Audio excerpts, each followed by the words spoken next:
बिस्मिल्लाहिर्रहमानिर्रहीम। आज का हमारा टॉपिक है मिड ब्रेन। मिड ब्रेन में पता है ब्रेन स्टेम का पार्ट होता है। तो यहाँ पे मैंने इसके वेंट्रल साइड पे जो 4 कॉलिकुलाई हमें नज़र आते हैं, राउंडेड एलिवेशंस होती हैं, इसे हम कॉलिकुलाई कहते हैं। तो 4 कॉलिकुलाई होते हैं जिससे ये ट्रांसवर्स और वर्टिकल लाइंस ने मतलब डिवाइड किया होता है। ये सुपीरियर कॉलिकुलस, इन्फीरियर कॉलिकुलस। उसके बाद यहाँ पे हम ड्रॉ करेंगे ये पॉन्स और ये नीचे मेडुला हो गया, जो कि नीचे कंटिन्यूस हो जाएगा स्पाइनल कॉर्ड के साथ। यहाँ पे सेरिबेलम हमने देख लिया। ये हो गया सुपीरियर कॉलिकुलस और ये हो गया इन्फीरियर कॉलिकुलस। सुपीरियर कॉलिकुलस जो है वो विजुअल स्टिमुलाई से रिलेटेड है और इन्फीरियर कॉलिकुलस जो है वो ऑडिटरी स्टिमुलाई से रिलेटेड है। मिड ब्रेन के ऊपर पता है डायंसेफ्लॉन होता है जिसके अंदर 3rd वेंट्रिकल पड़ा होता है। अब 3rd वेंट्रिकल और 4th वेंट्रिकल को जो कैनाल मिलाती है उसे हम सेरेब्रल एक्वेडक्ट कहते हैं। हमें पता है कि 4th वेंट्रिकल जो है पॉन्स और मेडुला के अंदर होती है। Upper part of the 4th ventricle pons के अंदर होता है और lower part of the 4th ventricle जो मेडुला के अंदर होता है, जो कि central canal the spinal cord के साथ फिर कंटिन्यूस हो जाता है। तो 3rd वेंट्रिकल और 4th वेंट्रिकल को जो ज्वाइन करने वाली चीज़ है सेरेब्रल एक्वेडक्ट, वो मिड ब्रेन के अंदर पड़ी होती है। अब ये 3rd वेंट्रिकल के साइड पे थैलेमस पड़े होते हैं और थैलेमस के ऊपर जो है यहाँ पे लैटरल जेनिकुलेट बॉडी कनेक्टेड होती है इसके साथ, और साथ में मीडियल साइड पे होती है मीडियल जेनिकुलेट बॉडी कनेक्टेड। अब जो चीज़ जो है हमें पता है कि जो सुपीरियर कॉलिकुलस है वो सुपीरियर कॉलिकुलस जो है वो विजुअल स्टिमुलाई से रिलेटेड है। तो यहाँ से जो है ये लैटरल जेनिकुलेट बॉडी के पास जाएगा, और जो इन्फीरियर कॉलिकुलस है ये ऑडिटरी स्टिमुलाई से रिलेटेड है। तो यहाँ पे ये जाएगा मीडियल जेनिकुलेट बॉडी के पास। अब ये चीज़ें जो कि इन कॉलिकुलाई को कनेक्ट करी हैं जेनिकुलेट बॉडी से, इसे हम कहते हैं ब्रेकियम। जो चीज़ सुपीरियर कॉलिकुलस को कनेक्ट कर रही है लैटरल जेनिकुलेट बॉडी से, इसे हम कहेंगे सुपीरियर ब्रेकियम। और वो चीज़ जो कि इन्फीरियर कॉलिकुलाई को कनेक्ट कर रही है मीडियल जेनिकुलेट बॉडी से, इसे हम कहेंगे इन्फीरियर ब्रेकियम। अब यहाँ पे ये ब्रेकियम किस तरह से बनते हैं, तो उसके लिए हम ये स्ट्रक्चर यहाँ पे ड्रॉ कर लेते हैं। हमने यहाँ पे टेम्पोरल लॉब ड्रॉ कर लिया। उसके बाद ये मिड ब्रेन आ जाएगा, पॉन्स, मेडुला, और नीचे कनेक्ट हो जाएगा स्पाइनल कॉर्ड के साथ। यहाँ पे 2 थैलेमाई पड़े हुए हैं। थैलेमाई के साथ यहाँ पे पड़े हुए हैं जेनिकुलेट बॉडी इनके साथ रिलेटेड, और ये हो गया। उसके बाद यहाँ पे आप सपोज़ करें कि कोई भी ऑडिटरी स्टिमुलाई आया है, ऑर्गन ऑफ कॉर्टी इसे सेंस करेगा और यहाँ से ये जो है ऊपर की तरफ जाएंगे। यहाँ पे पड़े हुए हैं कॉक्लियर नर्व का न्यूक्लियस, क्योंकि उसने सेंस करना होता है। तो यहाँ पे कॉक्लियर नर्व के पास ये जाके उसको स्टिमुलेट करेंगी। यहाँ से फिर वो जाएंगे ऊपर डिफ्यूजेट करते हुए, और मिड ब्रेन के अंदर हमें पता है इन्होंने इन्फीरियर कॉलिकुलस के पास जाना होता है। ये विजुअल स्टिमुलाई से रिलेटेड है, तो इन्फीरियर कॉलिकुलस के पास जाएंगे, और इन्फीरियर कॉलिकुलस से आगे ये जो इन्फीरियर ब्रेकियम है इसे कनेक्ट करेगा मीडियल जेनिकुलेट बॉडी के साथ। तो ये ऑडिटरी पाथवे हो गया। अब वो वाली चीज़ जो कि कॉक्लियर नर्व को इधर इन्फीरियर कॉलिकुलस के पास ले गई है, इसको हम कहते हैं लैटरल लेमिनिस्कस। ये जो हम क्रॉस सेक्शन ड्रॉ करेंगे इन्फीरियर कॉलिकुलस के लेवल पर, तो आपने ये चीज़ याद रखनी है, लैटरल लेमिनिस्कस, कि लैटरल लेमिनिस्कस इन्फीरियर कॉलिकुलस के लेवल पर ख़त्म हो जाता है। इस वजह से हमें ऊपर सुपीरियर कॉलिकुलस में ये नज़र नहीं आता, क्योंकि टर्मिनेशन इसकी यहाँ पे हो गई है, तो हमें वहाँ पे ये नज़र नहीं। बाकी अगर हम जनरली मिड ब्रेन के क्रॉस सेक्शन काटें तो हमें कुछ यूँ नज़र आता है।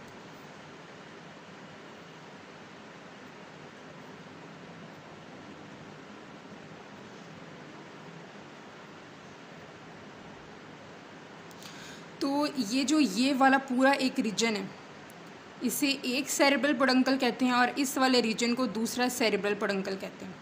उसके बाद यहाँ पे कुछ पॉइंट्स हैं जो कि इनको सेपरेट करते हैं, 3 पार्ट्स के अंदर इसे डिवाइड करते हैं। पहले तो यहाँ पे सेरेब्रल एक्वेडक्ट है जिसके अराउंड ये ग्रे एरिया है, पेरिडक्टल ग्रे एरिया, ये एक इसका पॉइंट हो गया। और दूसरा यहाँ पे प्रेजेंट होता है सबस्टेंशिया नाइग्रा, क्योंकि ये डार्क कलर्ड स्ट्रक्चर है इस वजह से इसे नाइग्रा कहते हैं। तो वो वाला रीजन जो कि इस सबस्टेंशिया नाइग्रा के आगे है, इस वाले रीजन को हम करस सेरिब्राई कहते हैं, या फिर इसे बेस भी कहते हैं। और वो वाला रीजन जो कि इस पेरिक्वेडक्टल ग्रे एरिया है, सेरेब्रल एक्वेडक्ट और उसके दरमियान जो भी चीज़ें हैं सारी, इसे हम कहते हैं टेगमेंटम। और जो चीज़ इसके पीछे है इसे हम बोलते हैं टेक्टम। टेक्टम के अंदर ही सुपीरियर और इन्फीरियर कॉलिकुलस आते हैं। तो ये हमने जनरली देख लिया यहाँ पे। अब हम मिड ब्रेन को दो क्रॉस सेक्शंस पर काटेंगे, एक सुपीरियर कॉलिकुलस के लेवल पर और एक इन्फीरियर कॉलिकुलस के लेवल पर। पहले हम इन्फीरियर कॉलिकुलस के लेवल पर देख लेते हैं। यहाँ पे ये मैंने टेक्टम वाला पार्ट ड्रा किया।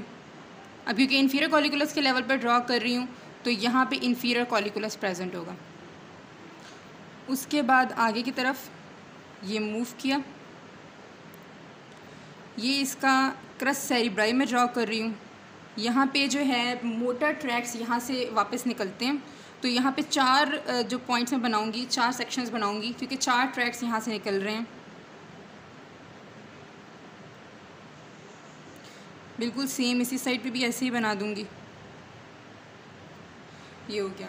उसके बाद दरमियान में हमें पता है कि सेरिब्रल एक्वेडक्ट प्रेजेंट होती है, तो सेरिब्रल एक्वेडक्ट को ड्रा कर लेंगे। साइडों पे इसके पेरी एक्वेडक्टल ग्रे एरिया भी प्रेजेंट होगा सारा। उसके बाद यहाँ पे जो है ये हमने यहाँ पे ये मोटर ट्रैक्स होते हैं, तो यहाँ पे सेंसरी असेंडिंग ट्रैक्स हैं जो कि ऊपर की तरफ जा रहे हैं। तो इन्फीरियर कॉलिकुलस के लेवल पर ये चार होते हैं। एक तो मैंने आपको पहले ही बताया था, यहाँ पे होगा लेटरल लेमिनिस्कस, और हमने देखा था ये किस तरह से ये बना था कि कॉक्लियर नर्व से वो चीज़ जो इन्फीरियर कॉलिकुलस की तरफ जा रही है और इन्फीरियर कॉलिकुलस पे जाके ये टर्मिनेट हो रही है। तो ये हो गया, ये वाली चीज़ हो गई लेटरल लेमिनिस्कस, और ये मीडियल साइड पे है तो ये वाली चीज़ हो गई मीडियल लेमिनिस्कस। और उसके नीचे पहले यहाँ पे ये वाली चीज़ होगी स्पाइनल लेमिनिस्कस, और इसके नीचे होगा trigeminal lemniscus. Trigeminal lemniscus, spinal lemniscus हमें पता है कि जब एंटीरियर और लैटरल स्पाइनोथैलेमिक ट्रैक्ट जो कि क्रूड टच और टेम्परेचर और पेन को सेंस करते हैं, वो जब टेक्टोस्पाइनल के साथ मिलते हैं तो स्पाइनल लेमिनिस्कस बना देते हैं। इसके अलावा ट्राइजेमिनल लेमिनिस्कल पाथवे में पता है कि जो फेस से प्रोप्रियोसेप्शन और टच के सेंसेशन को लेके जाता है। बाकी मीडियल लेमिनिस्कल पाथवे को तो डिटेल से हमने देखा हुआ है कि ये टच, पेन, प्रोप्रियोसेप्शन को ये फेस के अलावा बाकी सारे बॉडी पार्ट से लेकर जाता है। तो बिल्कुल सेम हमने इस साइड पे भी यूं ही ड्रा कर देने हैं। ये देखिए यहाँ पे ये मीडियली है और यहाँ पे लैटरली जा रही हैं, तो हम यहाँ लैटरली और डॉर्सली जा रहे हैं। तो सबसे जो मीडियल है यहाँ पे ये मीडियल लेमिनिस्कस है, उसके बाद ट्राइजेमिनल लेमिनिस्कस, उसके पोस्टीरियरली या पोस्टीरियर लैटरली हम कहेंगे यहाँ स्पाइनल लेमिनिस्कस, और उसके डॉर्सली जो है यहाँ पे लैटरल लेमिनिस्कस हो जाएगा जो कि इन्फीरियर कॉलिकुलस पे एंड हो जाता है। उसके बाद हमने यहाँ पे मीडियल लॉन्गिट्यूडनल फसिकुलस को ड्रा करना है। मीडियल लॉन्गिट्यूडनल फसिकुलस जो है ये याद रख लें कि ये 3rd, 4th और 6th क्रेनियल नर्व को कनेक्ट करता है 8 के साथ। तो इसको अगर हम थोड़ा सा देख लें, ये मैंने अगर इस तरह से स्ट्रक्चर ड्रॉ किया है, ये मिड ब्रेन, ये पॉन्स, ये मेडुला यहाँ पे, ठीक है। तो यहाँ पे अगर मैक्यूला और क्रिस्टा एम्पुलरिस से सेंसेशंस आती हैं स्टैटिक और डायनामिक इक्विलिब्रियम के बारे में, तो यहाँ पे vestibular nucleus of the 8th cranial nerve, हमें पता है कि इसके 4 पार्ट्स होते हैं, सुपीरियर, इन्फीरियर, मीडियल, लैटरल। तो यहाँ पे इस बिल्कुल सेम इसी साइड पे भी होगा। यहाँ से ये सीधा ऊपर जाएंगे और सबसे पहले जाके एब्ड्यूसेंट नर्व जो कि हमें पता है कि ये पॉन्स के अंदर होती है, थोड़ा ऊपर चला गया वैसे ज़्यादा, तो यहाँ पॉन्स के लेवल पर होती है, इसको जाके स्टिमुलेट करेगा और यहाँ से ये ऑपोजिट साइड पे डिक्विजिएट करेंगे और ऊपर जाएंगे मिड ब्रेन के अंदर। मिड ब्रेन के अंदर जाके ये क्रेनियल नर्व 3 और साथ में 4 को भी यहाँ से उन्होंने स्टिमुलेशन दी, क्रेनियल नर्व नंबर 3 और क्रेनियल नर्व नंबर 4, और यहाँ पे थी क्रेनियल नर्व नंबर 6। तो इस तरह से 8th cranial nerve, 6th cranial nerve, 4th cranial nerve और 3rd क्रेनियल नर्व को इस तरह से कनेक्ट किया जाता है। तो मेसेंसेफेलिक मीडियल लॉन्गिट्यूडनल फसिकुलर जो हमने यहाँ से पिंक कलर से ड्रॉ किया था, उसके नीचे हमारे पास आ जाता है टेक्टोस्पाइनल फाइबर। टेक्टोस्पाइनल फाइबर ये जो है ये सुपीरियर कॉलिकुलस एक्चुअली शुरू होते हैं। तो जब हम सुपीरियर कॉलिकुलस का क्रॉस सेक्शन काटेंगे तो वहाँ से आपको नज़र आएगा कि सुपीरियर कॉलिकुलस से यूँ फाइबर्स आ रहे हैं और टेक्टोस्पाइनल फाइबर्स यहाँ पे बन जाते हैं, मतलब ऊपर से डिक्विजिएट करते हैं और नीचे ये यानी वेंट्रली, पहले डॉर्सली शुरू होते हैं सुपीरियर कॉलिकुलस से और वेंट्रली आके नीचे ये जब हम क्रॉस सेक्शन काटते हैं इन्फीरियर कॉलिकुलस के लेवल पर तो ये डाउनवर्ड मूव कर रहे होते हैं। उसके बाद यहाँ पे हमें रूब्रोस्पाइनल फाइबर्स नजर आएंगे। रूब्रोस्पाइनल फाइबर भी सुपीरियर कॉलिकुलस के लेवल पर जब हम काटेंगे तो वहाँ पे हमें रेड न्यूक्लियस नज़र आएगा, वहाँ पे उनकी डेक्विजेशन होगी, ये आगे आके और नीचे की तरफ मूव करना शुरू कर देंगे। तो रेड कलर से मैंने ड्रा किए हैं रूब्रोस्पाइनल फाइबर्स। उसके बाद आगे हमने स्ट्रक्चर को ड्रॉ करना है सब्सटेंशिया नाइग्रा, जिसने यहाँ पे इसको क्रस सेरिब्राई को सेपरेट किया था टेगमेंटम से। तो सब्सटेंशिया नाइग्रा के दो पार्ट होते हैं, एक जो कि डार्कली स्टेनिंग है इसे हम पार्स कम्पेक्टा कहते हैं, पार्स कम्पेक्टा, और ये जो लाइटली स्टेनिंग है इसे हम पार्स रेटिकुलरिस कहते हैं। सेम हियर, ये पार्स कम्पेक्टा और यहाँ पे जो है पार्स रेटिकुलरिस। पार्स कम्पेक्टा जो है वो डोपामीन को रिलीज़ करता है। ये हमने जब बेसल गैंग्लिया पढ़ा था तो वहाँ पे हमने देखा था कि डोपामीन किस तरह से ये जाके रिलीज़ करवाते हैं जो लेंटिफॉर्म न्यूक्लियस है उनके अंदर। और पार्स रेटिकुलरिस जो है ये गाबर्जिक होते हैं, इनहिबिटरी होते हैं। इसके बाद हम अपने क्रस सेरिब्राई की तरफ आ जाते हैं, जिधर से डिसेंडिंग ट्रैक्स जा रहे हैं या मोटर ट्रैक्स जा रहे हैं। तो यहाँ पे 4 ट्रैक्स बनेंगे। मीडियल से शुरू करते हैं तो यहाँ पे हमें फ्रंटोपोंटाइन फाइबर्स नज़र आएंगे, फ्रंटोपोंटाइन फाइबर्स जो कि सेरिब्रम से आ रहे हैं, पॉन्स के लगभग एक्विजेट करके ऑपोजिट साइड पे चले जाते हैं। उसके बाद आगे हमें कॉर्टिको स्पाइनल और कॉर्टिको न्यूक्लियर ट्रैक्स नज़र आ रहे हैं। ये भी कॉर्टेक्स से स्पाइनल कॉर्ड में डायरेक्टली जाएंगे और कॉर्टिको न्यूक्लियर जो है वो डिफरेंट क्रेनियल नर्व्स के साथ को जाके स्टिमुलेट करेंगे और वो आगे अपने फंक्शन परफॉर्म करेंगे। और यहाँ पर सबसे लास्ट में ये टेम्पोरोपोंटाइन फाइबर हो सकते हैं, ये पैराइटोपोंटाइन फाइबर्स हो सकते हैं और ऑसिपिटोपोंटाइन फाइबर्स होते हैं। ये स्पेशली फ्रंटोपोंटाइन, यहाँ पे कॉर्टिको स्पाइनल और कॉर्टिको न्यूक्लियर, और यहाँ पे आ जाएंगे टेम्पोरोपोंटाइन, ऑसिपिटोपोंटाइन या फिर पैराइटोपोंटाइन फाइबर्स। अब लास्ट चीज़ हमारे पास रह गई है वो है डेक्विजेशन ऑफ सुपीरियर सेरिबेलर पेडुंकल, जो कि हमने यहाँ पे ड्रॉ करनी है। अगर आपने सेरिबेलम वाली मेरी वीडियो देखी है तो वहाँ पे मैंने बताया था कि सेरिबेलम जो है वहाँ, अगर मैं इस यहाँ पे सेरिबेलम को ड्रॉ करूँ तो सेरिबेलम के जो सुपीरियर सेरेब्रल पेडुंकल से फाइबर्स आ रहे हैं, यहाँ पे सेरिबेलम के अंदर 4 न्यूक्लियस होते हैं। डोंट ईट ग्रीसी फूड यानी dentate nucleus, emboliform nucleus, globose nucleus and fastigial nucleus. तो यहाँ से डेंटेट न्यूक्लियस से जो फाइबर्स निकल रहे हैं सुपीरियर सेरेब्रल पेडुंकल से पास होते हैं।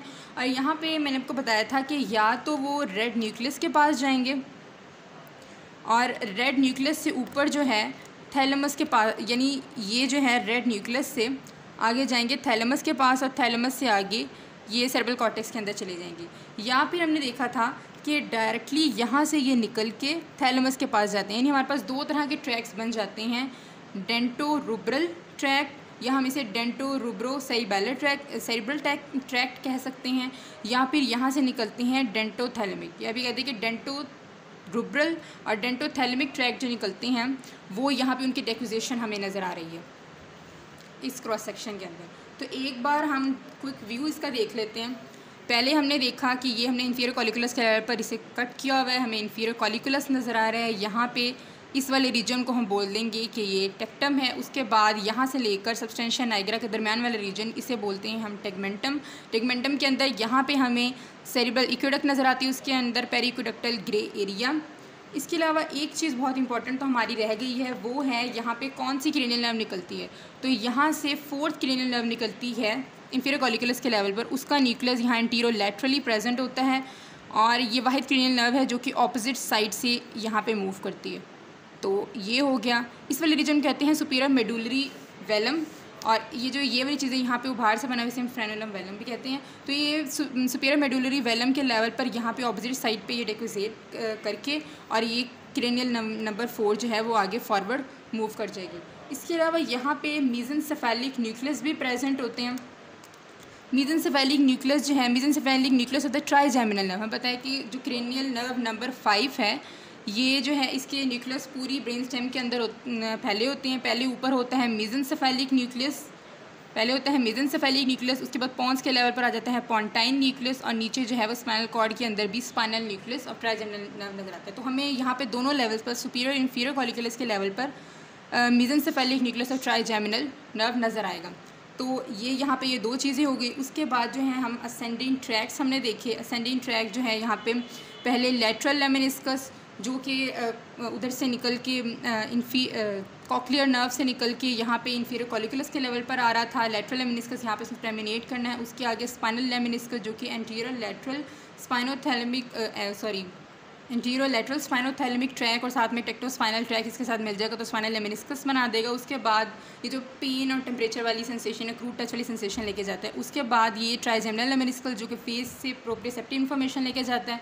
देन है मीडियल लेमेनिस्कस जो कि टच पेन प्रोप्रियोसेप्शन वाली बॉडी से इंफॉर्मेशन को सेंड करवाता है, ऊपर लेके जाता है। उसके बाद यहाँ पे हमने देखे थे कि ये मीडियल लॉन्गिट्यूडनल फेसिकुलस है कि जो थर्ड, फोर्थ और सिक्स क्रेनियल नर्व न्यूक्लियस को 8 से कनेक्ट करता है। उसके बाद आ जाता है टेक्टोस्पाइनल फाइबर जो कि हम सुपीरियर कॉलिकुलस में देखेंगे कि वहाँ से फिर वो स्पाइनल कॉर्ड के अंदर जाएगा। उसके बाद यहाँ पे हमें डिफ्यूजेशन ऑफ सुपीरियर सेरेब्रल पेडुंकल्स नज़र आएगी जो कि सुपीरियर कॉलिकुलस से ही आगे सुपीरियर कॉलिकुलस से निकल के फिर डाउनवर्ड मूव करी। उसके बाद डिफ्यूजेशन ऑफ सुपीरियर सेरेब्रल पेडुंकल, यहाँ पे डेंटोरूब्रल फाइबर्स और डेंटोथैलेमिक फाइबर्स जो हैं वो यहाँ से निकल के डिफ्यूजेट करके ऊपर की तरफ जा रहे हैं। और साथ में हमें ये जो है आगे की तरफ डिसेंडिंग ट्रैक्स नजर आएंगे। पहले यहाँ फ्रंटोपोंटाइन फाइबर्स, यहाँ पे फ्रंटोपोंटाइन फाइबर्स हो गए। उसके बाद कॉर्टिकोस्पाइनल और कॉर्टिको न्यूक्लियर फाइबर्स, देन टेम्पोरोपोंटाइन, ऑसिपिटोपोंटाइन और पैराइटोपोंटाइन फाइबर्स हो गए। तो इंफीरियर कॉलिकुलस के लेवल पर हमें बताया है कि थर्ड क्रेनियल नर्व ने यहाँ पे निकलना है। यहाँ पे एंटीरोलैटरली ये प्रेजेंट होते हैं। इसके दो न्यूक्लियस होंगे, एक एडिंगर वेस्टफॉल न्यूक्लियस जो कि पैरासिम्पैथेटिक फाइबर्स देता है जिसे हम जनरल विसरल इफ्रंट फाइबर्स कहते हैं, और दूसरा यहाँ पे है क्रेनियल नर्व न्यूक्लियस का असल न्यूक्लियस जिसे कहते हैं, ये जो है जनरल सोमैटिक इफ्रंट फाइबर्स देता है। तो ये किस तरह से यहाँ पे निकलते हैं, पहले ये यूं ही इधर निकलेंगे, रेड न्यूक्लियस से पास करेंगे और यूं जो है यहाँ पे इधर इंटरपेडुंकुलर फोसा जो है, इंटरपेडुंकुलर फोसा के अंदर इनके लिए एक सल्कस होता है, ओकुलोमोटर सर्कस जिसे कहते हैं, यहाँ से ये निकल जाएंगे। ये वाले फाइबर्स निकल गए और साथ में इधर से निकलेंगे, ब्लू कलर से था, ये इसके दूसरे वाले फाइबर्स यहाँ से निकला है जो कि जनरल सोमैटिक इफ्रंट फाइबर्स हैं। अब यहाँ पे जो प्री टेक्टल न्यूक्लियस हमने ड्रॉ किया है, ये हमें पता है कि ये प्यूपली लाइट रिफ्लेक्स से रिलेटेड होता है। तो ये जाके एडिंगर वेस्टफॉल न्यूक्लियस जो है इसे स्टिमुलेट करता है, ये सेम साइड पे भी जाता है। इसके अलावा ऑपोजिट साइड वाले भी जाके ऑपोजिट साइड वाले को स्टिमुलेट करते हैं। तो एडिंगर वेस्टफॉल फिर आगे जो ओकुलोमोटर से सीधा आगे जाकर उसने प्रोसेस करना आता करता है। हाँ, यहाँ पे ये चीज़ें हमने देख ली हैं। इसके अलावा आपको याद होगा कि हमने जो है इंफीरियर कॉलिकुलस के लेवल पर हमने देखा था टेक्टोस्पाइनल फाइबर, जो मैंने बोला था कि सुपीरियर कॉलिकुलस से वो निकलते हैं और फिर वो आगे जाके फिर नीचे की तरफ मूव करते हैं, तो इस वजह से हम इंफीरियर कॉलिकुलस में भी नज़र आते हैं। वैसे ही हम यहाँ पे भी करते हैं, फॉरवर्ड मूव कर रहे हैं या इंटीरियरली मूव करते हैं। इस पॉइंट पर जब वो आते हैं रेड न्यूक्लियस के पीछे, तो ये डिफ्यूजेट करते हैं ऑपोजिट साइड पर और यूँ डाउनवर्ड। अभी ये फॉरवर्ड मूव कर रहे थे, फिर वो डाउनवर्ड मूव करना शुरू कर देते हैं और इंफीरियर कॉलिकुलस के लेवल पर वो भी हमें नज़र आते हैं। तो क्रॉस सेक्शन जो है इसमें हमने सारी चीज़ें इसकी देख ली हैं। ये इसके अंदर अब हम क्लिनिकल्स पर बात करते हैं। We are going to draw the structure of mid brain at the level of superior colliculus. तो शुरू करते हैं कैसे ये होता है। पहले यहाँ पर मैंने टेक्टम बनाया, सुपीरियर कॉलिकुलस यहाँ पर पड़े होंगे। उसके बाद मैं इसे फॉरवर्ड मूव करवाऊँगी। यहाँ पे हमें पता है कि यहाँ से मोटर ट्रैक्स के लिए 4 हिस्से बनाने हैं। ये जो है वो ऑसिपिटोपोंटाइन था, पैराइटोपोंटाइन था, टेम्पोरोपोंटाइन था। उसके बाद कॉर्टिकोस्पाइनल, कॉर्टिको न्यूक्लियर और फ्रंटोपोंटाइन हो गए। उसके बाद यहाँ पे इंटरपेडुंकुलर फोसा जो कि 2 सेरेब्रल पेडुंकल को एक दूसरे से सेपरेट कर रहा है। सेम यहाँ पे भी मैंने इस तरह से 4 बनाने हैं। उसके बाद जी यहाँ पे दरमियान के अंदर सेरिब्रल एक्वेडक्ट को ड्रॉ करना है और ये यहाँ पे साइडों में पेरिक्वेडक्टल ग्रे एरिया। उसके बाद जैसे पहले यहाँ पे मेसेनसेफेलिक न्यूक्लियस को ड्रा किया था, बिल्कुल अब भी मेसेनसेफेलिक न्यूक्लियस आ गया। हम पहले वो चीज़ें ड्रा कर लेते हैं जो हम पहले भी देख चुके हैं। तो यहाँ पे हमें पता है यहाँ सब्सटेंशिया नाइग्रा होता है ये उसका पार्स कम्पेक्टा और ये वाला रीजन हो गया पार्स रेटिकुलरिस। उसके बाद ये पता है कि इसके आगे क्रस सेरिब्राई है, ये टेगमेंटम है और ये सेरेब्रल एक्वेडक्ट के पीछे वाला जो है ये टेक्टम है। यहाँ पे हमें पता है यहाँ पे जो है डिसेंडिंग ट्रैक्ट है, ये फ्रंटोपोंटाइन हो गया, कॉर्टिकोस्पाइनल, कॉर्टिको न्यूक्लियर और यहाँ पे जहाँ ऑसिपिटोपोंटाइन, पैराइटोपोंटाइन हो गया और जो टेम्पोरोपोंटाइन है। तो यहाँ पे ये हमने दोनों साइड पे ड्रॉ कर दी। उसके बाद और जो असेंडिंग ट्रैक्ट्स हमने देखे थे, ये बात मैं पहले भी बता चुकी हूँ कि यहाँ पे लेटरल लेमिनिस्कस जो था वो ख़त्म हो गया था इंफीरियर कॉलिकुलस के लेवल पर। सुपीरियर कॉलिकुलस तक असेंडिंग ट्रैक्ट वो वाला पहुँचता ही नहीं है। तो यहाँ पे जैसे हमने वहाँ पे 4 कंपार्टमेंट्स बनाए थे, यहाँ पे हमने 3 बनाने हैं। ये वाला हो गया स्पाइनल लेमिनिस्कस, ये ट्राइजेमिनल जो हमें पता है proprioceptive information, touch, pain, temperature जो को फेस से लेके जाता है। और ये स्पाइनल वाला तो हमें पता है कि जब एंटीरोलैटरल जो कि पेन, टेम्परेचर और क्रूड टच वाली सेंसेशन को लेके जाता है, और जब उस टेक्टोस्पाइनल के साथ मिलता है तो उसे हम कहते हैं स्पाइनल लेमिनिस्कस। तो ये स्पाइनल लेमिनिस्कस हो गया। उसके बाद ट्राइजेमिनल लेमिनिस्कस हो गया, और उसके बाद आ जाता है मीडियल लेमिनिस्कस जो कि टच, पेन, टेम्परेचर वाली सेंसेशन को बॉडी से लेके जाता है। सेम हम इसको इस साइड पे भी ड्रॉ कर देंगे। ये जो है लैटरली जा रहे हैं, डॉर्सल लैटरल की तरफ ये मूव करें, तो मीडियल जो है, मीडियल लेमिनिस्कस जो है इनकी एंटीरो मीडियली होगा, और बाकी एंटीरो पोस्टीरो लैटरल हम इस तरह से कह सकते हैं। ये हो गया, ये चीज़ें भी हमने पहले देखी हुई थी। उसके बाद यहाँ पे एक इम्पॉर्टेंट स्ट्रक्चर जो कि आता है उसे हम कहते हैं रेड न्यूक्लियस। ये बहुत बड़े स्ट्रक्चर्स यहाँ पे हमें नज़र आ रहे हैं रेड कलर के। अब इनका रेड कलर इस वजह से होता है क्योंकि इनके अंदर ब्लड सप्लाई तो बहुत ज़्यादा होती है इसकी, दूसरा आयरन कंटेनिंग स्ट्रक्चर इसके अंदर प्रेजेंट होता है। यहाँ पे हमने रेड न्यूक्लियस ड्रॉ करना है। उसके बाद ये डिफ्यूजेशन ऑफ द रेड न्यूक्लियस इसके आगे ड्रॉ कर देनी है। उसके बाद एक जो कि हमने पिछले वाले के अंदर भी ड्रॉ किया था, मीडियल लॉन्गिट्यूडनल फसिकुलर जो कि तीसरी, चौथी और छठी को ज्वाइन कर रहा था 8th क्रेनियल नर्व के साथ। अब वो चीज़ें हम ड्रॉ करते हैं जो कि हमने पहले नहीं ड्रॉ की। एक तो हमने रेड न्यूक्लियस यहाँ पे देख लिया और डिपोजिशन ऑफ रेड न्यूक्लियस देख लिया। इसके अलावा ये हमें पता है ये टेक्टम है, तो टेक्टम के आगे जो चीज़ पड़ी हुई इसे हम कहेंगे प्री टेक्टल न्यूक्लियस। ये प्री टेक्टल न्यूक्लियस हो गया। उसके बाद